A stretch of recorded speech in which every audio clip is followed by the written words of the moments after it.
Hey everyone, welcome back to Gilded Reviews. Today we're taking a look at Super Mega Baseball 2 from Metalhead Software. This new title and its predecessor are available on PC, which is kinda crazy. We typically don't see a lot of baseball games. You can also pick this title up on the Xbox One or PS4. With simple mechanics and a surprisingly deep difficulty system, Super Mega Baseball 2 is a fantastic experience for almost everyone. Let's get into the game, starting with the art, animation, and sound. Sound-wise, most things seem to be in place. The effects are all there, and the game uses comic-style audio cues to let you know what's going on. On the other side of that, the announcers are not very good. They mostly just call people up to bat in substitutions, and even saying that is a stretch. Super Mega Baseball 2 is an arcade title with a very cartoony style. At first, it kind of bothered me, but after playing for a little bit, I realized it mostly adds to the game. From the hilarious expressions to the constant realigning of jockstraps, this title does a great job of bringing a little comedy to baseball. The animations are great as well, giving a smooth look and a nice little cartoon package. For the gameplay mechanics, we have almost everything you would expect from a typical baseball game. Keep in mind, it is very much an arcade game, focusing on fast and semi-unrealistic gameplay rather than simulating Major League Baseball. The few missing features I have found are things like player trades and the pitcher being able to pick off runners. Overall, I found these missing mechanics negligible. And in reality, having these features in an arcade title would just slow down the gameplay, possibly making it not as much fun. Before we break down the different aspects of this title, let's talk about the controls. They can sometimes be frustrating, at least until you get used to them. The big issues I have seem to be pretty standard in many baseball games. For instance, after a play when you are trying to speed up the game by hitting the A button, your team will start throwing the ball around the field, sometimes resulting in errors. Same thing goes with running the bases. My runners would frequently take off without me realizing it. It's just a little frustrating, especially on harder difficulties. With those small gripes out of the way, let's go ahead and get into the game's basic features. Playing in the field is all pretty straightforward. The game controls most of it, but you can take direct control, making your fielder run faster, dive, or jump to help him get to the ball. When throwing out runners, you just hold the button that represents the base you want to throw to and release. How long you hold down the button dictates the power. If you overextend, you will be less accurate. Running is practically the same thing. It does give you an option to hold or advance all runners with the trigger buttons. One thing really quick. Fly balls can sometimes be hard to see. The shadow just seems to disappear at times. This could be easily fixed with a small reticle where the shadow is, helping it really stand out. Pitching uses a basic reticle system where you try to match up a circle with your intended pitch location. This can be done one of two ways, either with a basic throw or a power throw. The power throw requires more skill and is a great way to add a little more control over your pitches. The same thing pretty much goes with hitting, at least until you crank up the game's ego system, which at higher levels the ball moves so fast it becomes challenging to pull off a power swing. I do want to say really quick that the game moves the reticle for you, but it is up to you to fine tune it to really get that good contact on the ball. Now I know this is going to sound crazy. The difficulty settings in this game are easily one of its best features, and they call it the ego system. When I first started out, everything in this title was very simple, which almost got me to stop playing altogether. I was 30 running the opposing team and games were lasting forever. At times I was actively trying to get myself out to end the inning. At this point, the game kept popping up with the notification telling me to adjust my ego because I was destroying the other team. I was at an ego of 25, but with a max of 100, how much harder could it actually get? I decided to test it out, raising my ego by 10 points each game, all the way up to 75. Through this little testing phase, I found out a lot about this title, including the level of depth the artificial intelligence has, and it's rather impressive. I mean, there's nothing groundbreaking here. Every baseball game has difficulty settings. The difference is how adaptive Super Mega Baseball 2 makes it. At an ego of 55, you will really have to start picking your pitches carefully, trying to throw the batter's timings off. And it seems to work.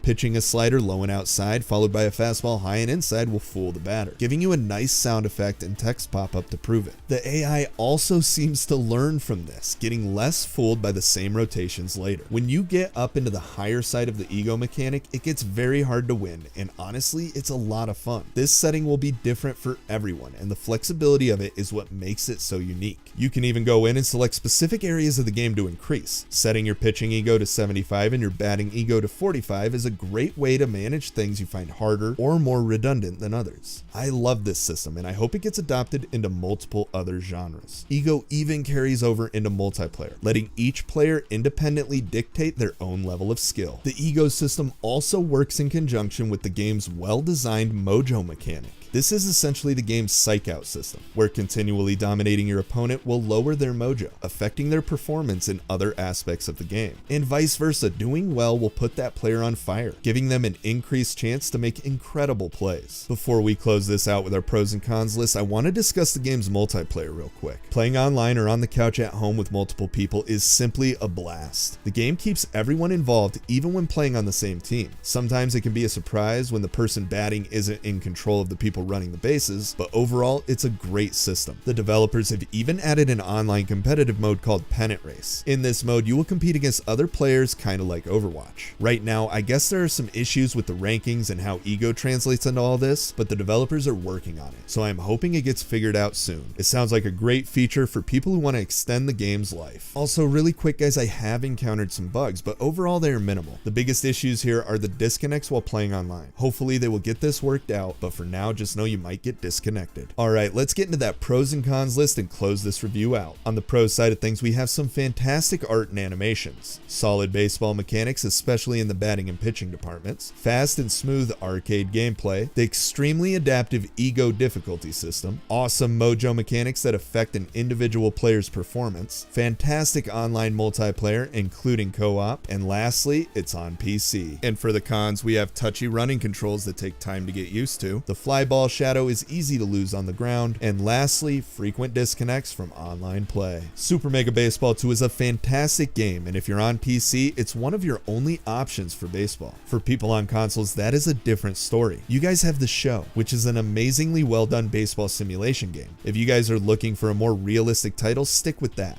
However, if you are looking for a more comical and cartoony take on America's favorite pastime, check this title out. It is well worth it. Hey everyone, thanks for watching. I love sports games, but unfortunately the PC typically doesn't see them. If you guys could pick one franchise to come to PC, what would it be? For me, I would pick a good NHL game any day. Anyways, thanks again, and if you enjoyed the video, give it a thumbs up, check out our other reviews, or consider subscribing. It really helps us out.